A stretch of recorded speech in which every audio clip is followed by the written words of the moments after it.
Welcome to the Feelings Over Facts podcast. I'm your host, Zach Simmons. Here with my co-host, Daniel Jones, aka What DJ. DJ, how are you feeling? Excellent. Just got done pounding my coffee. About to talk about sports with my brother. Let's get it. Yes, sir. Yes, sir. Episode 3, we are back. Here to give all of our feelings and none of our facts. Feelings Over Facts There's too many podcast. facts out in the world. We don't need everybody's analytics. We do use analytics Indeed. on the show, but we don't need it. We don't need it. We're feelings people. We're feelings people for sure. All right, DJ. So we're going to jump right into it. Today, we got a big show. We're going over some hot topics. Segment 1. What player has the most to gain legacy-wise remaining in the playoffs? We'll discuss which player and why. Next, we'll go into where do we want to see Wemby go? Victor Wembanyama, the biggest draft prospect since LeBron James. What team do we want to see him go to and why? And then we'll finish with a little NFL talk. The league, the best league in all professional sports. It's not even close. We're going to discuss what are the biggest storylines heading into next season's NFL season. So we will go ahead and get started. DJ, I'll leave it up to you. Do you want to go first with what players have the most to gain legacy-wise? Actually, let's do this. How many players do you have on your... I have 3, and I think that we 3? probably have some little bit of overlap? we will definitely have some overlap. So Okay. how about we not even just list it off? Well, let's just I was going to say... rapid fire. I was gonna say we go with this. We both go. We both reveal our 3. Like you do your 3, I'll do my 3. Me do my 2, you do your 2, and then we'll both reveal our top 1. We go in that order. Be it suspenseful. We'll build up to our top player who can gain the most legacy wise. All right. Do you want me to go first? Let's do it. Yeah. Who is your third player who has the most to gain left in the playoffs legacy wise? I think this one, I could be convinced to go higher on the list, but for me, he already has 2 MVPs. I think it's Nikola Jokic.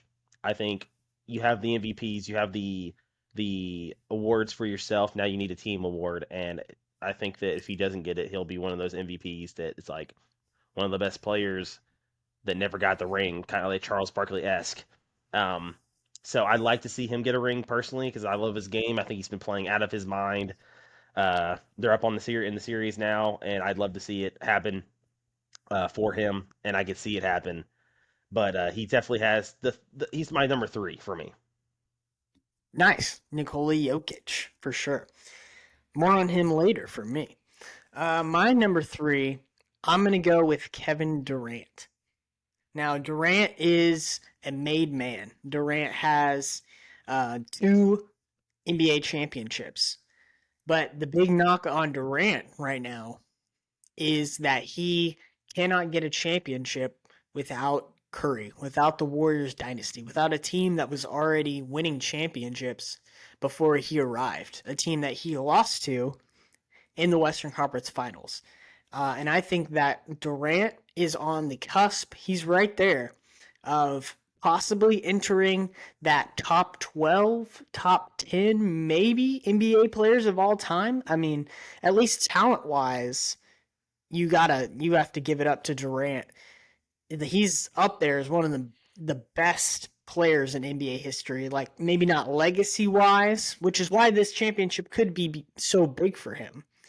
Is he gets one as he's undisputed the best player on the team. He's on a team that I don't think was going to win the championship before he arrived. This could cement Kevin Durant as a top 10 player of all time. And I think that's why he's at my number 3. More to come from Durant on my end as well. A little teaser. Ooh, the suspense. All right. For my number 2, it's Steph Curry. And the reason why Steph's over Jokic for me, yes, he has the legacy already. Yes, he is the best shooter of all time. It's not even up for discussion. He may be for forever. We never know, obviously. Stating the obvious. But for me, continuing the dynasty that is Golden State. I do think they're running out of time. Like I think Draymond's not going to be there longer, but having that core, they're showing their age in this series against the Lakers, and I think it's very obvious. It's not the same, definitely not the same Warriors team that we have seen in the past. So if he somehow finds a way to come back and get to the Western Conference Finals and maybe even make another Finals run, it would be one incredibly impressive. Two, it's not to cement his legacy because he's already there. It's more of further the legacy that is already Stephen Curry. Um, the guy's insane. He's one of the best basketball players I've ever seen play, and you know yeah, he's unmatched in my lifetime. I mean, yes, I know LeBron's there, and he's also unmatched, but like they're different players. They do different things. You've never seen somebody hit shots like Steph as consistent as he does, and it's very impressive. And it'd be fun to see the legacy continue. But like I said, he's already got that legacy. He's already a future Hall of Famer. It doesn't need to add much more, but he's there. For sure. Yeah. The greatest shooter that God ever created. Like he is a monster for sure. And he doesn't impose his will physically, which is something we've never seen from an NBA player that's this great. And I got a little bit more on Steph Curry later on my list, so I'll pause for there for him. Um, so number 2 on my list is DJ's number 3, Nikola Jokic. I think at this point in his career, Nikola Jokic has 2 MVPs. The only real knock on him right now, the only thing that's kind of holding him back legacy wise, is a great playoff run with a championship. And I think that with how well he's playing right now in the playoffs, with a great playoff run, he could be, if he wins it and continues playing like he is, I want to hear your opinion, DJ, but he could go up to the undisputed best player in the world. I think Giannis has that title, and with him losing in round 1, the title was kind of up for grabs. I think for so long, LeBron held that title of best player in the world, and ever since he's gotten older and it's not been him anymore, the title has kind of been up for grabs, and I think Giannis grabbed it. And now it's kind of up for grabs with Giannis losing. And I think with a great playoff run and a championship with the 2 MVPs, with the year that he's had, he's averaging his averages in the playoffs so far are absolutely ridiculous. He's Right. averaging 35, 11, and 10. They're record breaking. That is, it's absurd right now.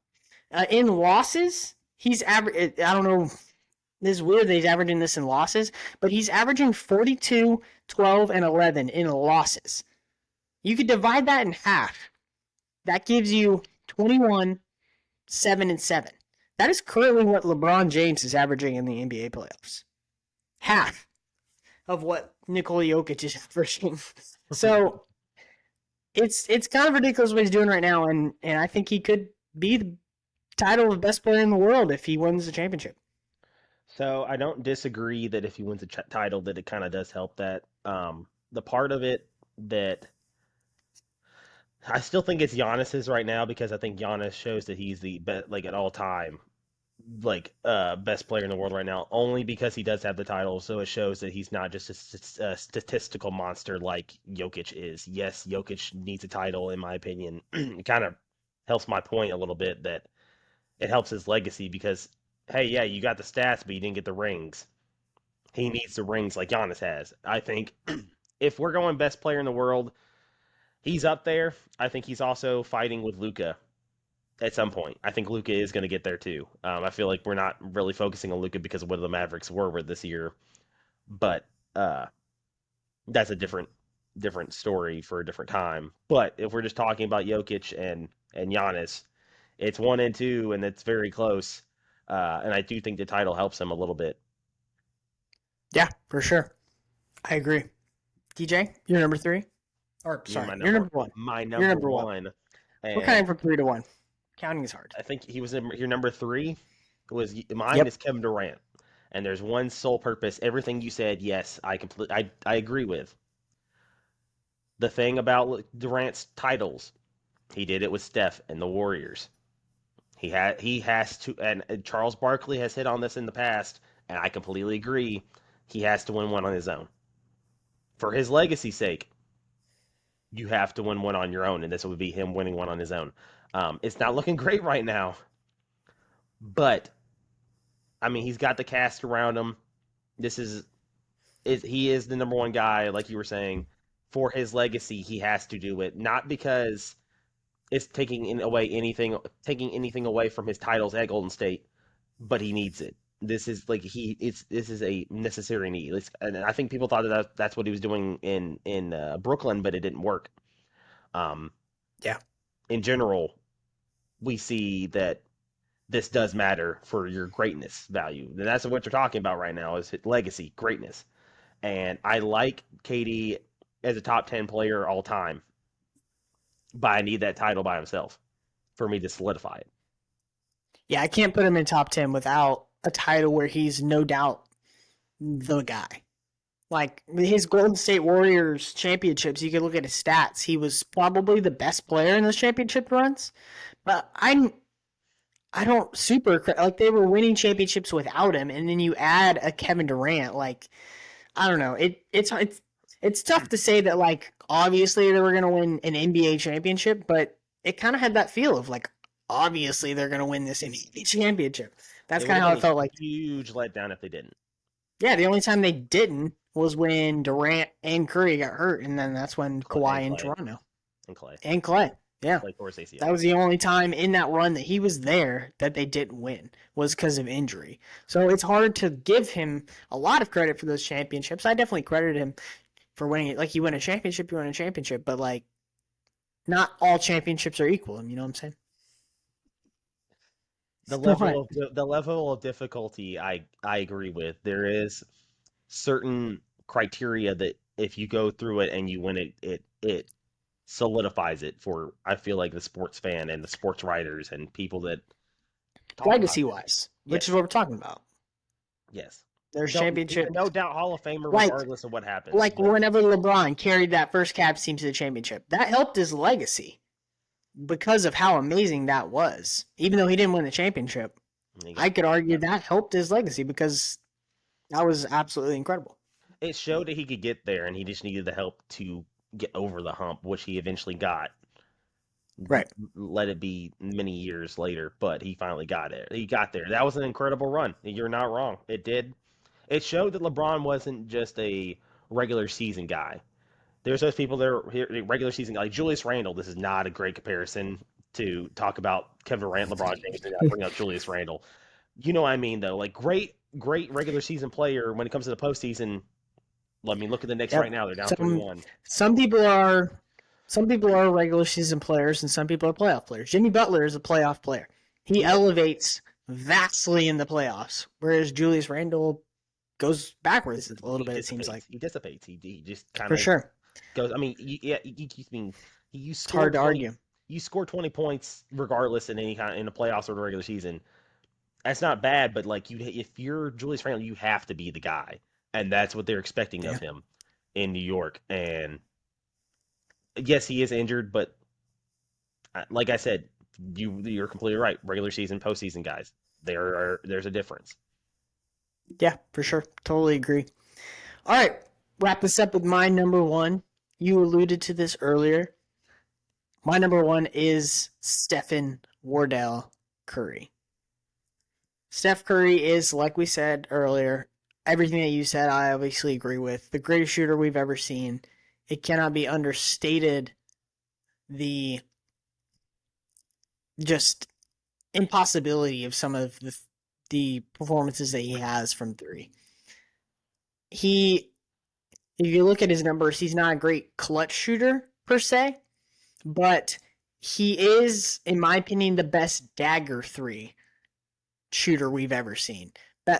Best at in clutch time dagger three. Up 5, he hits a 3 to go up 8, and it just defeats the other team's will. Like Minute he's the left. best we've ever. Yeah, minute left, up five. He hits three. Mike It's like Bream says, "Bang, Curry!" it's yeah, exactly. It's just game over at that point. He's the best we've ever seen at that. His clutch numbers behind aren't great.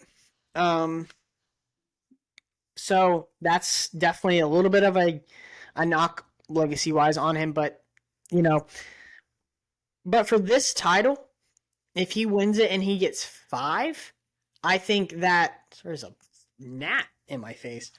Um, if he wins it and he gets five, I think that he is no doubt, maybe not no doubt, no doubt in my opinion, on the Mount Rushmore of basketball. You've got Michael, you've got LeBron, you've got Kareem, you've got Steph in no particular order.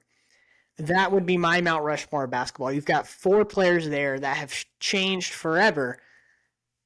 Like you can't tell the story of the NBA without those four players.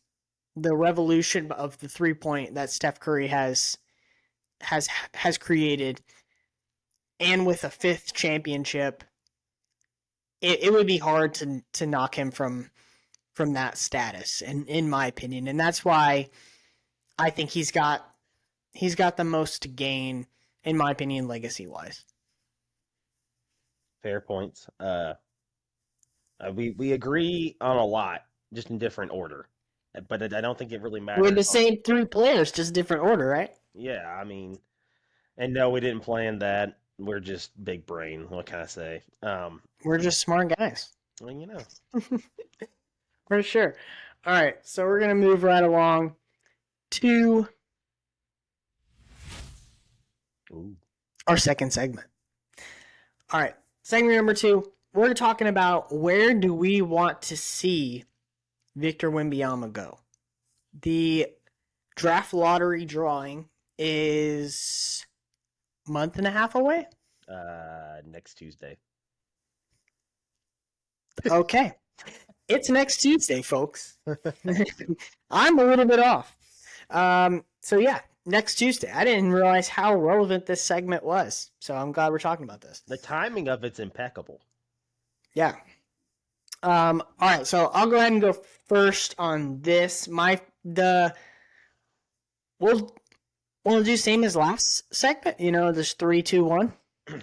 Sounds good to me. You go first. Okay, my third team that I want to see Wembanyama go to, and there's gonna be a theme with all three of my teams, is the Oklahoma City Thunder.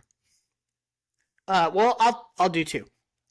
New Orleans Pelicans and Oklahoma City Thunder. They both have very little odds chance to get the number one pick. That's why they're lower on my list.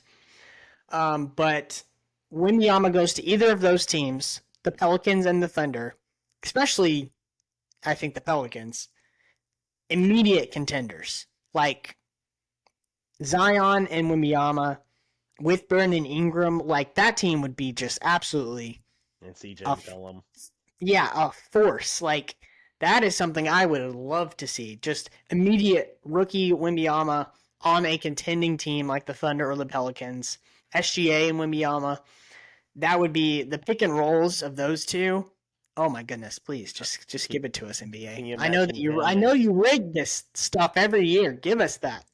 Can we imagine Wambi and Chet with Shea with Yeah, Chet. Completely forgot about Chet. the ridiculous amount of youth that is on that team. They were in the play-in spot this year and they almost made it. Yeah. I mean, that team would be fun, and I'm not disagreeing with that. Both those options are good options. Honestly, it kind of makes mine seem a little bit of a less fun option, but I'm picking it.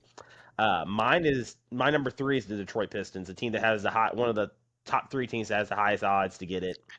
More Uh, realistic place for he could it's go. realistic, yes. I think him and Cade Cunningham would be a lot of fun, For and sure. also that means that you can if they keep him, move Marvin Bagley down to the four.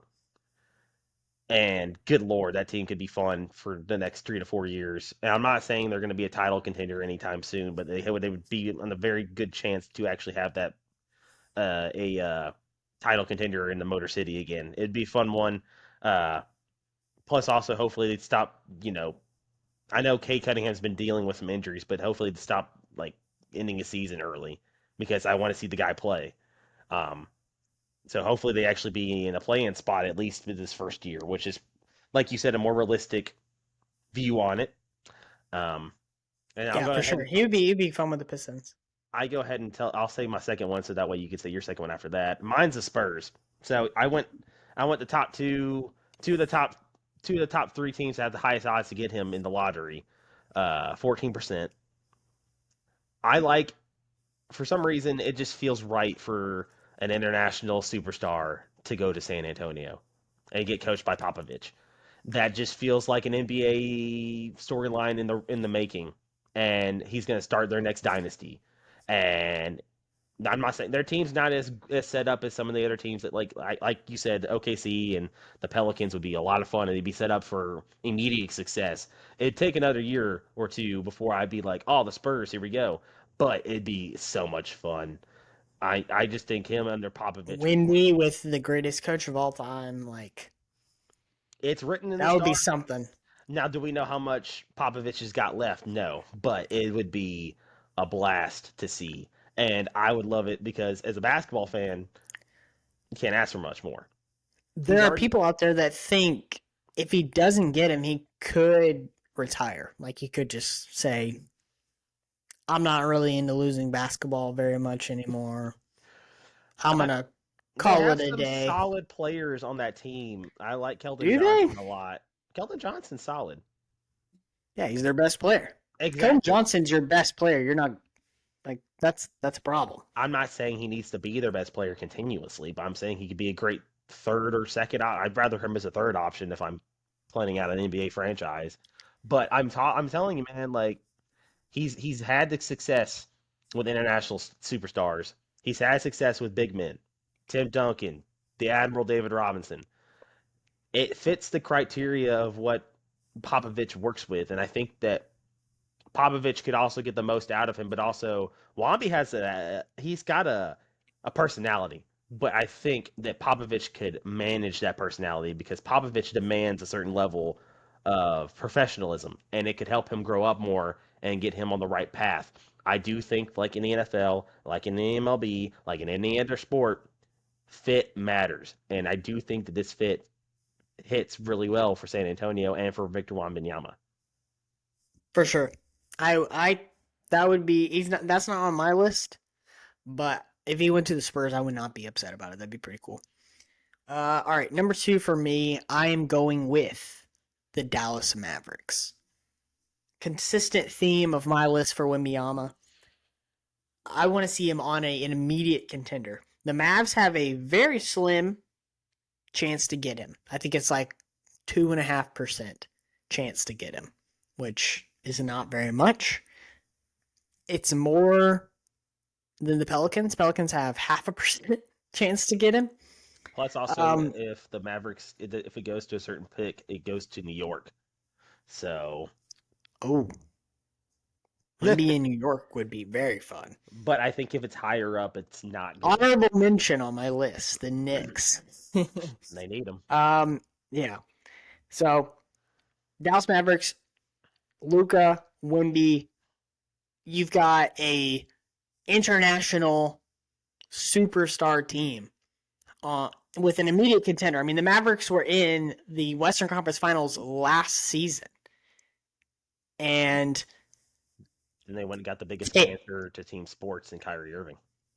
just ridiculous that they got Kyrie Irving. Like, I still don't understand that. They were sixth in the West when they acquired Kyrie Irving. Then they missed the play-in altogether. They missed everything. And Luca Like talked that about not is having fun either. Luca was literally like, "I'm miserable." Yeah, that's what yeah, Kyrie and Luke does.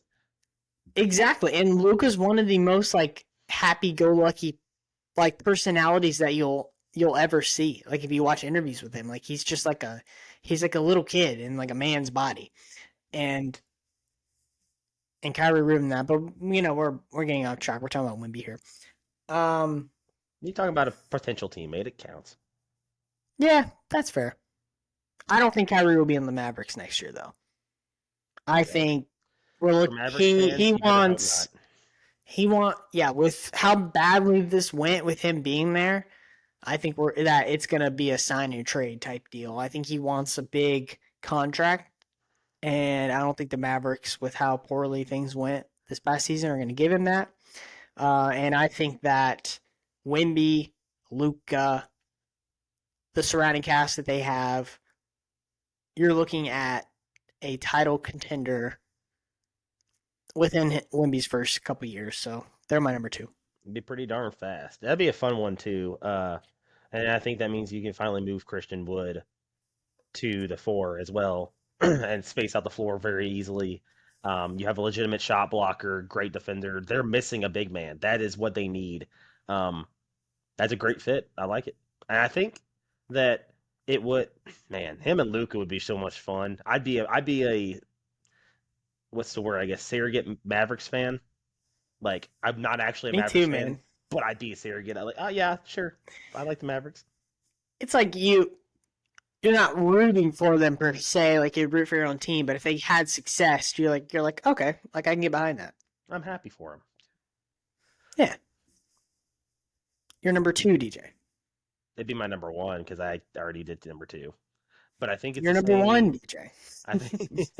I think I think we have the same number one, and I think it's for the similar reasons. It's the Portland Trailblazers. God, Damian Lillard needs some help. And He does. God, I want Damian Lillard to win a title before he leaves. And good Lord, he doesn't want to rebuild anymore.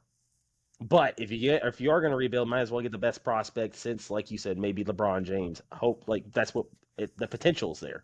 Um, man, I think they hit pretty well on last year's draft, but I really do think that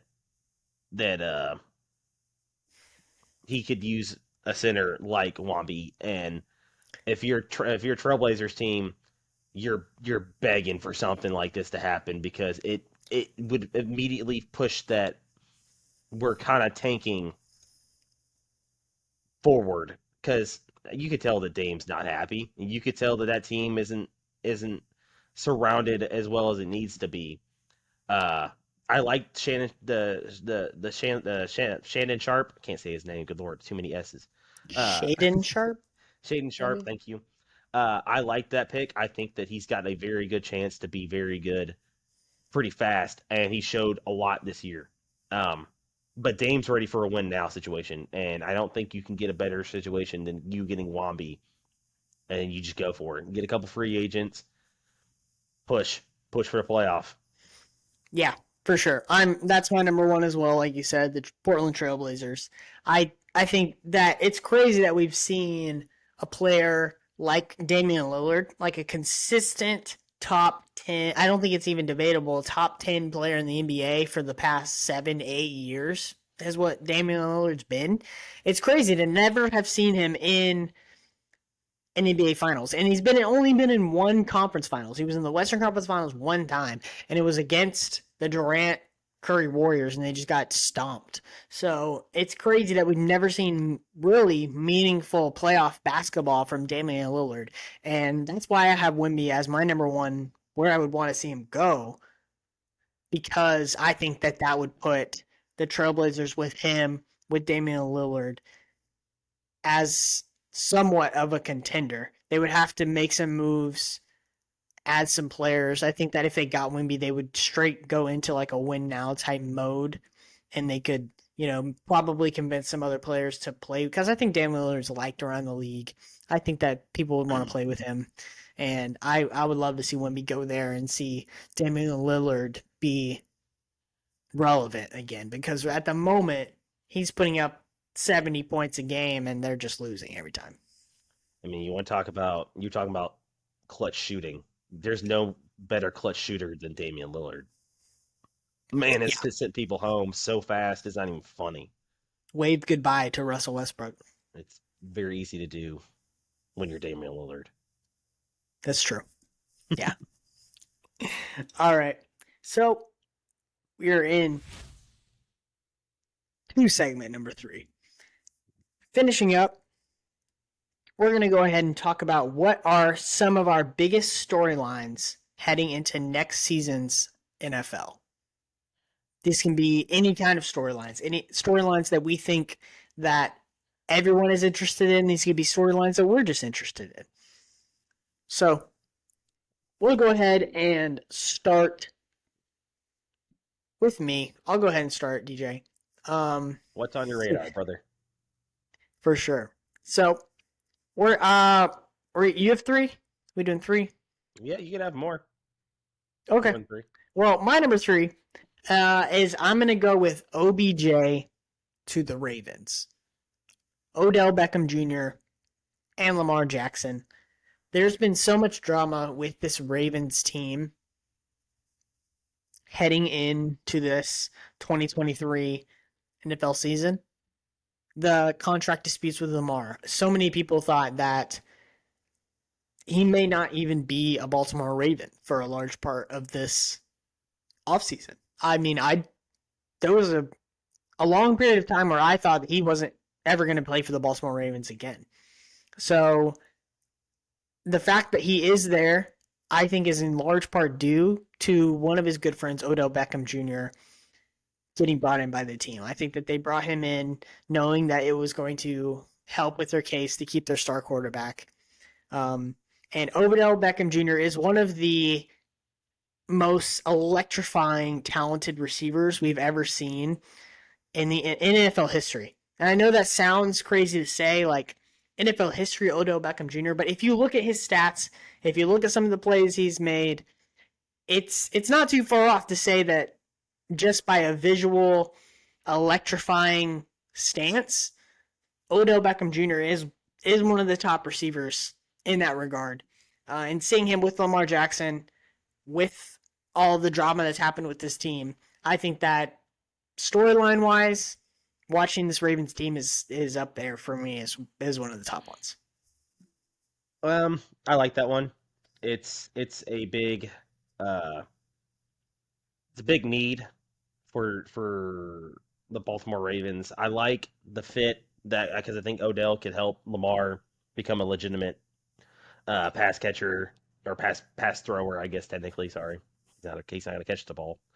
Uh, uh, when it comes to the Baltimore Ravens, they are known for what? Defense. And it's been like that since the inception of their team. But I now think it's turning around because of Lamar, their offense.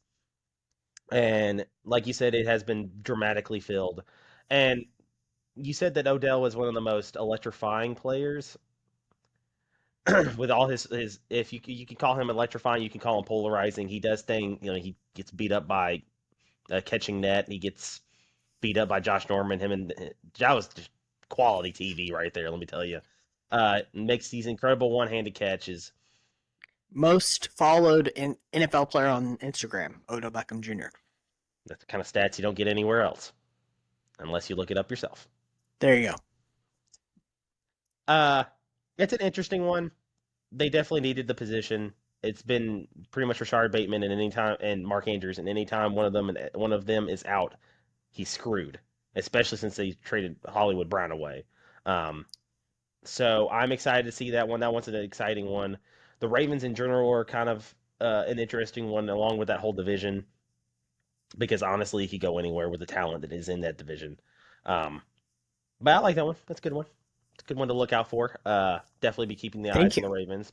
I don't like the Ravens, so definitely hoping for their downfall.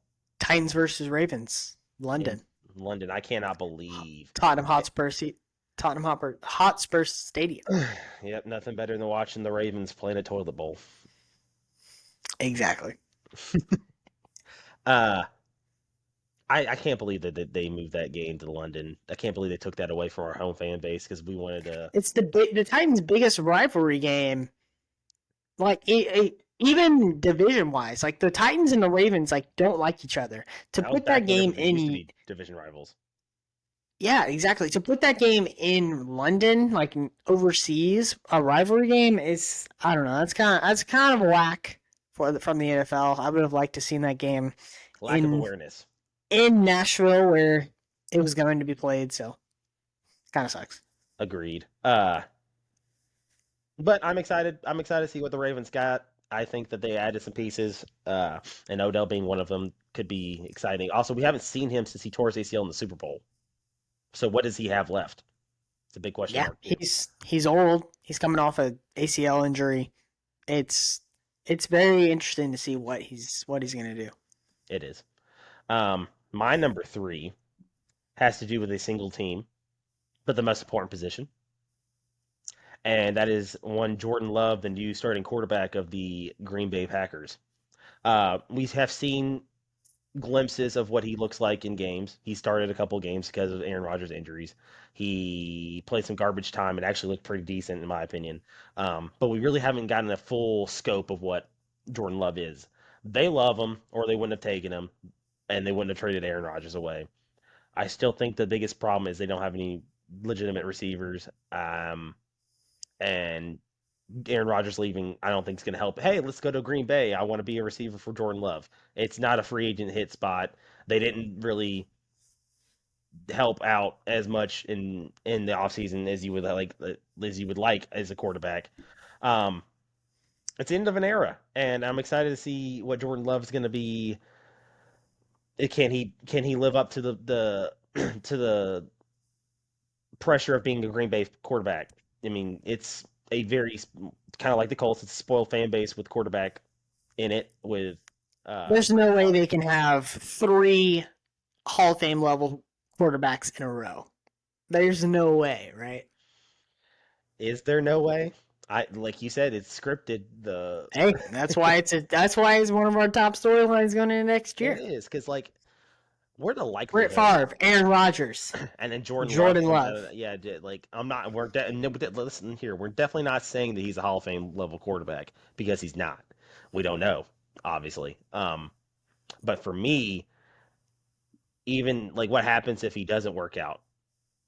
That's a massive step back, and they're gonna have to redo it. And I know Packers fans are not gonna be happy about that because they expect a certain level from their team, especially since, like you have said, they have been spoiled to death by a Hall of Fame dirtbag of a quarterback named Brett Favre, who's only a dirtbag recently after he retired, and then Aaron Yeah, Rodgers, who loves to go in the dark meditations and sit there. he So loves his dark time. he does love his dark time. Uh, it's an interesting one. Their defense, I think, is decent still. Honestly, though, I don't know what the Packers going to be like this year. It's going to be exciting because it's always when you're not a fan of the team and you can see something new, it intrigues you. That's why it's on my list. Yeah, for sure. It's definitely super interesting to see what him and Matt LaFleur can do in Green Bay. I think Christian Watson has developed his first year into a pretty decent receiver. He'll be a good option. But it's going to be he doesn't have a ton of receiving help. It's going to be interesting to see what happens for Jordan Love for They sure. did they did take a tight end. I'm pretty sure. They Um, did, yes, but also, I mean, yeah, you talking about Christian Watson. You also have to shout out Romeo Dobbs. yeah, I think he played really well last year too. So he can they did. have another step of development with a new quarterback? Um, They're very young they are very young. offensively for sure. They've got Aaron Jones still, who running back standards is decently old, but AJ Dillon's young, so we'll see. We'll see what happens. I'm interested to see. So we'll go into my next one, my number two, and we can kind of tag team this because I think we definitely agree on this storyline.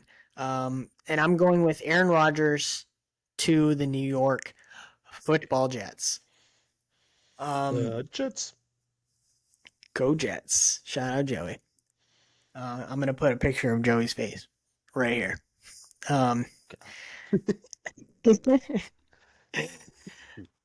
Aaron Rodgers to the New York Jets. I don't think I put it as my number two just to kind of shake it up a bit, but I think this is probably, if you ask most people, the number one storyline heading into next year. You have one of the greatest quarterbacks of all time, Aaron Rodgers, heading to a new team after being with the Packers for 14 seasons. I think it's around there. It's around. He's been there a while. since he got into the and league. he's Would you been say that? yeah his whole career, and he's been amazing. He won a Super Bowl, and he now goes to the New York Jets, where they have some amazing role players. They've got Garrett Wilson, who, in my opinion, is looking like he could be the next Justin Jefferson. It's crazy to say that because Justin Jefferson is so young, but Garrett Wilson in his first year really impressed me. He had the bottom level quarterback play, absolute horrible quarterback play, and he shined still. So with him, with Aaron Rodgers, I think it's going to be electric. I think it's going to be Aaron Rodgers, Devontae Adams level. I think that we're going to see Garrett Wilson ascend to a whole nother level, top 3 receiver in the NFL. I think it's going to be Jefferson, Chase, Garrett Wilson. I think after this year, it's not going to be that big of a difference between those 3. And with Aaron Rodgers as his quarterback, he's got Breece Hall, who in his first year was looking like an elite level running back. Was going to win Rookie of the Year before his knee went out. Exactly, yeah. It's going to be interesting to see what he looks like coming back off after the knee injury. He's bringing in Alan Lazard, Randall Cobb, his homeboys from Green Bay. They seem to just follow him. Randall Cobb just seems to follow him wherever he goes. He made his career, I So understand it. yeah, for sure, that's just his guy. So, and they've got lots of defensive prowess. They were pretty good defensively last year. It seemed like the only thing holding this Jets team back was a quarterback, because their quarterback play was so bad, and they still won a good bit of games. So seeing Aaron Rodgers on this team is going to be super interesting. I think that they're 5th right now, Super Bowl odds. The New York Jets are 5th since Aaron Rodgers joined, which is absolutely insane to me. And I can't wait to watch this New York Jets team. I feel like everybody in the world, regardless of how you feel about the city of New York, wants to see something that's going on in New York, if that makes any sense. Like, I'm not a huge fan of New York. I have no ties there, never been, want to go. But whenever something happens media wise, everybody pays attention to the New York, the sports media. And this is going to help that massively. When's the last time they had a quarterback that's this polarizing as a character? Broadway Joe? Never. Broadway Joe. Yeah, Joe I mean, Namath. we're talking about the last, and I'm doing big quotation 40 marks, years ago. elite quarterback with the no personality until he got out of the league was Eli Manning in that city. I mean, and I'm talking about like you can have a personality and be polarizing, but if you're not good enough to back it up, it doesn't matter. Aaron Rodgers is good enough to back it up. He is ridiculous sometimes. It's great to see, but it's a good one to talk about. That defense is elite last year, and hopefully they continue that. They did pick a defensive player in the first round with Will McDonald, the fourth. That sounds right. Yeah, the guy from Iowa Yep, State. the 4th. He is a solid pickup. I'm not saying he's great. We don't know. He is kind of old.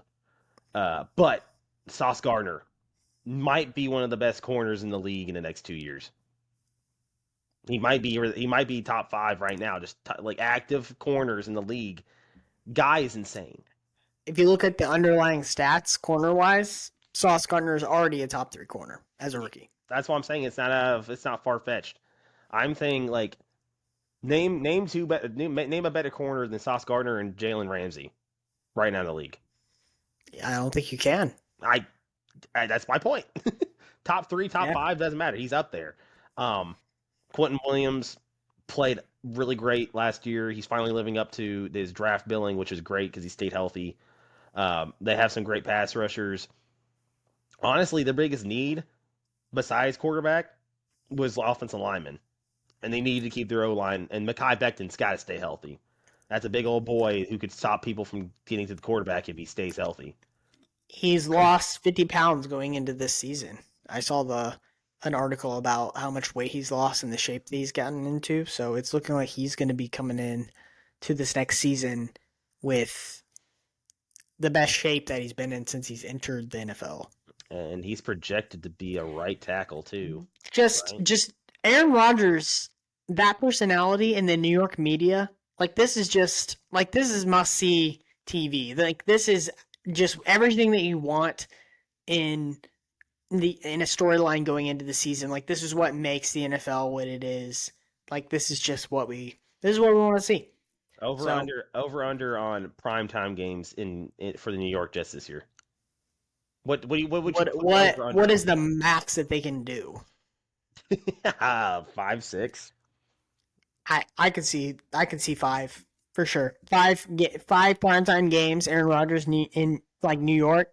Yes, Going up against the I will Dolphins, take going up I against the will Bills twice. watch every single one of them. I'll watch every single minute. I don't know who else the Take my Jets are money, supposed to be NFL. playing, but like just those two division games, let alone twice against the Dolphins, twice against the Bills, that's gonna be insane. Yeah, it's gonna be awesome. I can't wait. That's my number two. I think that was on your list as well. So you just go ahead with your next your So next one. my next one is more of just kind of scoping out the NFL in general. I kind of want your I want not kind of I want your opinion on this. What do you think? And also, please comment down below. I want to hear people's opinions on this. What is the best division to have three playoff teams in it? So the deepest division in the NFL, chance wise, in this offseason. I think this is a great segue. Think it's going to be the AFC East, which is the Bills, the Dolphins, the Jets, and the Patriots. Now, let's not sleep on Bill Belichick because he's Bill Belichick. We can't. You're not allowed to. I'm As a sleeping on football, Mac Jones. now that's fine. It's not Mac Jones you need to worry about. It's his defense because it's ran Sure. by Bill Belichick. Uh, the Dolphins have added so much. Can Tua stay healthy? I think he's going to give it a go. Obviously, I hope he stays healthy. I have nothing against Tua. They added Jalen Ramsey for a bag of chips and Hunter Long, uh, Whoever that is. tight end out of Boston College. There you go. Uh, I mean, the Bills are the Bills, and that's still their division coming out. In my opinion, they did lose some players. They lost Edmonds, their linebacker, who I think is very good. Uh, they added some pieces, but we know that in the NFL anything can happen and anything can change year to year. But I do think this division has the best chance to be the deepest. That is my opinion, and I love to see that because it's going to make for great quality TV, like we were just saying. For I sure. do The best chance to have three playoff teams is what you're saying. I do think that I think and I you were if you remember this last year, the media darling for division was the AFC West. Everybody was high on it, 100%. especially as soon as Russ went to Denver. That didn't work out. The Raiders played like booty butt cheeks too. And honestly, last year the Yep. best division, in my opinion, was the NFC East. Yep. I mean, the Giants made the playoffs. The Commanders were right there. That was must see TV. Eagles had the best record in NFL. They did, and I mean, it's easy for me to say that now. They did have three division. They did have three teams in that division that went to the playoffs. That is what Yeah, we're talking about here. What division has the best chance? Mine is the AFC East. for sure. I can't argue with that. I think that the AFC East has a wonderful chance to have three teams in the playoffs. I think when you look at I don't think obviously I don't think the Patriots make the playoffs. I think when you look at top to bottom, Bills, Jets, Dolphins, they all have three incredible rosters, three quarterbacks that I think have the chance to make the playoffs, and that's definitely not a bad shout. And I can see that happening for sure. I'm gonna go with the NFC West. I think that with like the division you said, to have three teams that make the playoffs, what it takes is ultimately an absolutely woeful fourth team. A team, a fourth team that could potentially just lose every single divisional game. And I think the Cardinals are going to, with Kyler not playing, I think they're probably with his injury, he's not going to play very much this next year, and I think that they're going to be just atrocious. They're trying to get two top five picks with the draft capital that they've taken on with this past draft. And I think that the Cardinals are going to be just absolutely terrible. And I think that this division is going to run over them. And I think that a lot of people are sleeping on the Los Angeles Rams. The Los Angeles Rams 2 years ago were incredible. They won the Super Bowl. They are a lot of people are forgetting that Matthew Stafford is still a very, very good quarterback. Cooper Kupp is easily a top five receiver still, in my opinion. I think that Aaron Donald is going to be healthy. Matt Stafford's going to be healthy. Cooper Kupp's going to be back. They added some great players with the draft, I think, with their late picks. This is a team that could be very, very much better. And if the Rams are very much better, I think that we could also see the Seattle Seahawks and obviously the San Francisco 49ers, who are the favorite in that division, make the playoffs. And I think this could be the division that we see again be great and have three teams in the playoffs. I'm not super high on the Rams right now. They have too No, why is many that? they have too many holes in my opinion. They lost a lot. They've kind of torn down some of that defense. They did lose Jalen Ramsey, like we were saying. Great transition, by the way. Uh,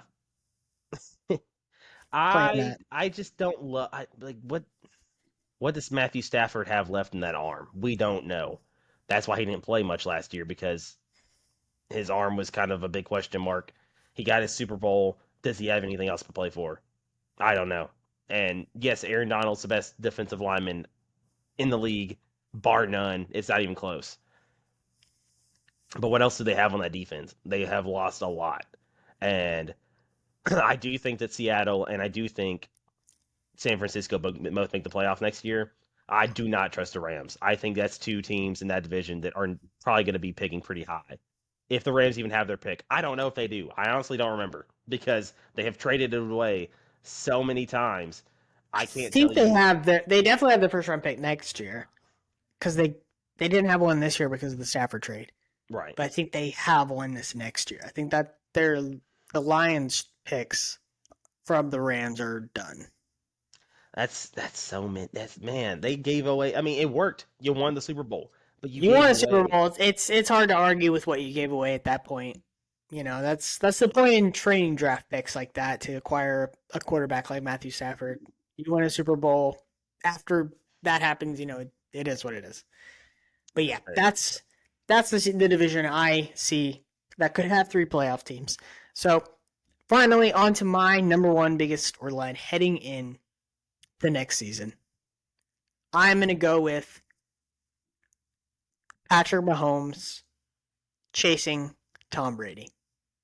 I think that with what we have seen from Patrick Mahomes up to this point in his career, play on the field, his achievements, his Super Bowls, the playoff runs, he is on track to have a GOAT like career. That is what he is. It's undisputed he's the best player, the best quarterback in the NFL at this moment. There's no like I wouldn't even listen to anyone argue otherwise. But I think at this point he's chasing Tom Brady. And that's why I think this is such a big storyline. Because if he is able to have another amazing season and win a Super Bowl again, we're at the point where I never thought that we could possibly be. And that is another player so quickly is challenging for the GOAT spot in the NFL. Tom Brady being so great for so long and winning so many Super Bowls, I thought he's just going to be legendary status. He's going to be Serena Williams in women's tennis. He's going to be Tiger Woods in golf. Like nobody's ever going to challenge him for the GOAT. And if Patrick Mahomes is able to do it again, I mean, we might be looking at that.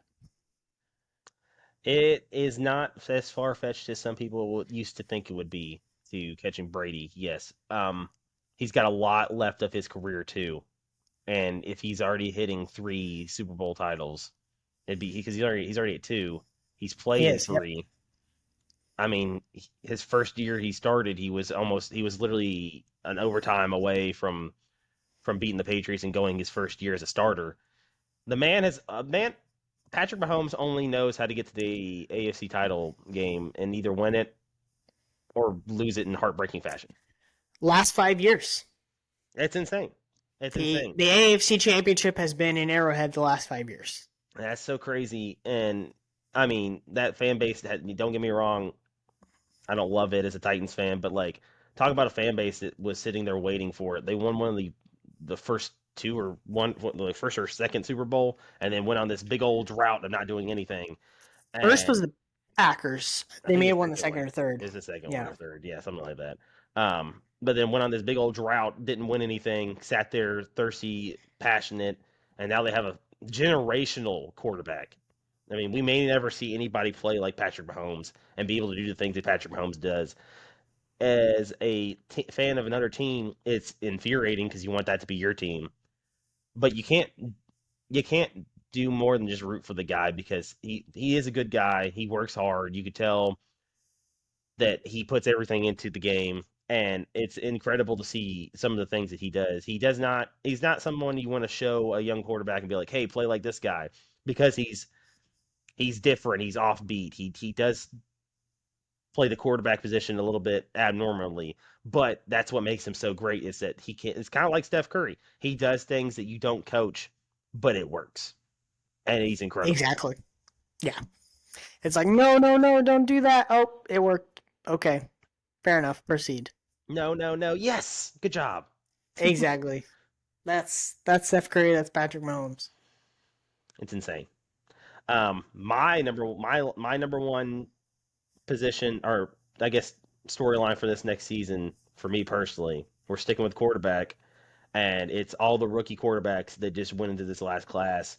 We're talking Bryce Young, C.J. Stroud, Anthony Richardson, Will Levis. We've already kind of hit on this in our past episodes, which please go and take a listen if you haven't had a chance. Please leave a like and subscribe.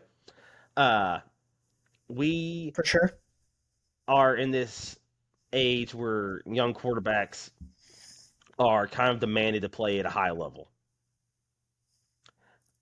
What quarterback, in your opinion, has the best arc for the rookie year to just come out and perform? I think it's not easy to say that Will Levis and Anthony Richardson are going to come out and perform immediately because they may not even start. They might not even play that much his first year. But with guys like C.J. Stroud and Bryce Young, I expect them to start week one. They need to go into camp and show that they can start week one. You obviously got to do the work. You got to show that you can run the offense. You understand what you're trying to do. Uh, which some people think that C.J. Stroud is not great because of his test scores. I still think he's going to be solid. Bryce Young, I think, is intelligent. But it's a very exciting time as an NFL fan to see these young quarterbacks. I think the Panthers have a good chance to be fighting for that division because it's not a strong. It's not a strong division. You have a quarterback that likes to throw the ball around. You got a lot of you got some options to throw the ball around too.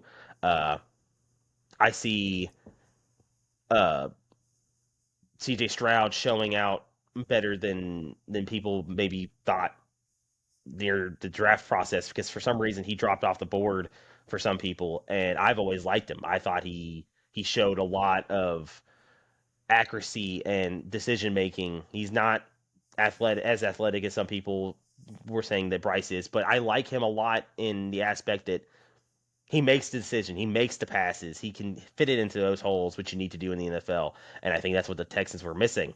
And I think they have the running game to do that with. Just need to get the receivers to help him, and I think Mechie and Collins have a chance to do that. I'm not saying they're going to be world beaters. They're not Justin Jefferson. They're not Garrett Wilson, like you're saying. They're not Jamar Chase, but they don't need to be. You just need to get open.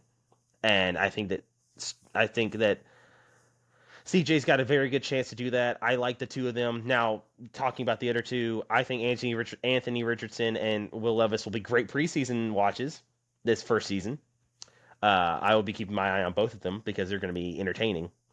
I like a lot of what CJ. So with Will Levis, the only reason why he plays is because someone gets hurt.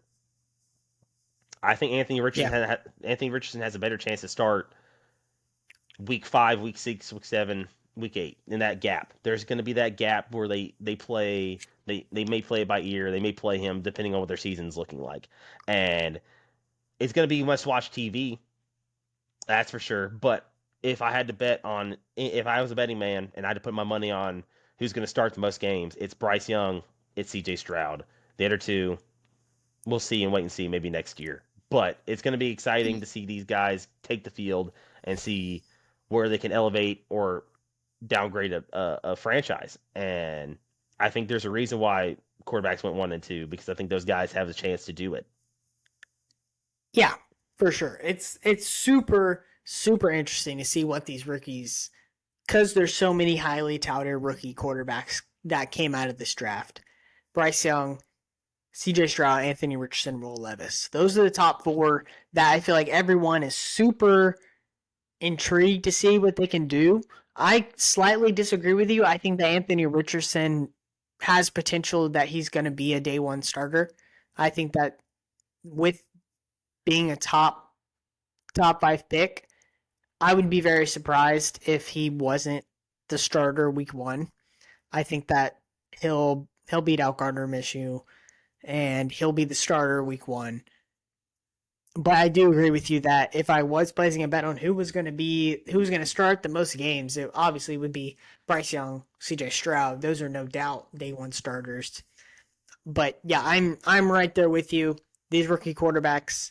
That's why the NFL is so great. People will tune in to watch a Indianapolis Colts versus Houston Texans game. Even though that those probably won't be two insanely good teams next year, people want to see these rookie quarterbacks. That's where the NFL has a leg up over some of the other professional sports because people want to see those type of matchups even whenever the teams aren't really that big of draws. So, totally agree with you.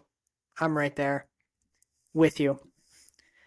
So that concludes episode 3 of the Feelings Over Facts podcast. Wonderful job, DJ. You as well. What are you feeling for the week? Feelings for the week. Man, so much is going on with sports. And we don't talk a lot of soccer on this podcast, at least not yet. Not we yet. will. We will. 100%. Feelings of the week. I think that with a win over Real Madrid next week, because it's tied 1-1 in aggregate, Manchester City and Real Madrid, with a win, potentially a goal to go to the final, Erling Haaland could cement himself as the best soccer player in the world. I think that's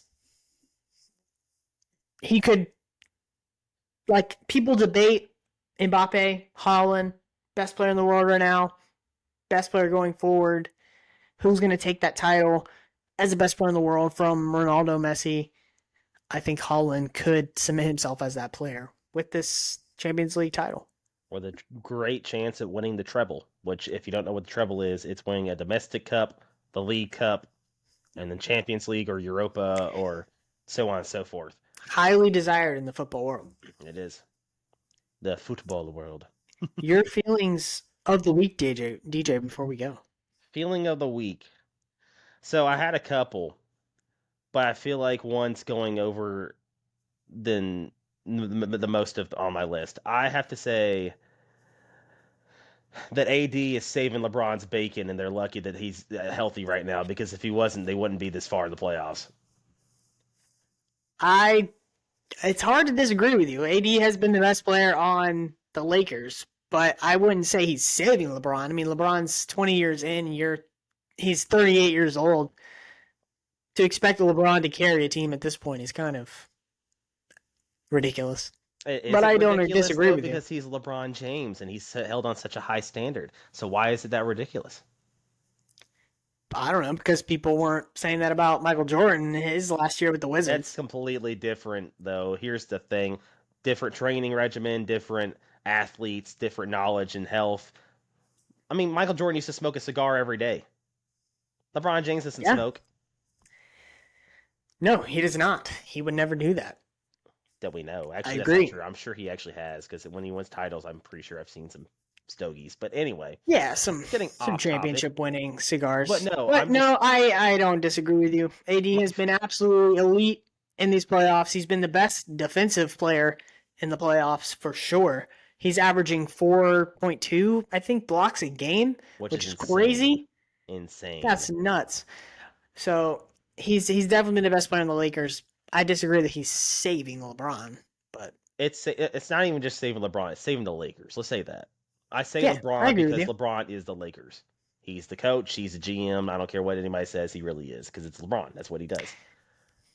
Yeah, hard to disagree with that. He is the heart and It's soul of the team. it's mainly it's not even a feeling. It's more of a praising AD because I am a AD fan and I do think he gets a lot of crap because yes, I get it. He's not healthy and he deserves some of the crap he gets for that. But at the same level, we had to give the flowers to the man that plays well in crunch time and he's playing well in the playoffs. So that's and the last time the Lakers won the playoff or won the finals is because he played as well as he did. And I think that people sometimes forget that how good AD For sure. is because of that. Yeah, totally. I completely agree. And I think that they will go as far as he takes them in this playoff. So we will see what happens. I'm excited to see it. But those are our feelings of the week from the Feelings Over Facts podcast. I am Zach Simmons. He is Daniel Jones, aka DJ, from all of us at the Feelings Over Facts podcast. We thank you for joining us on another episode. Have a good one, everyone. Peace.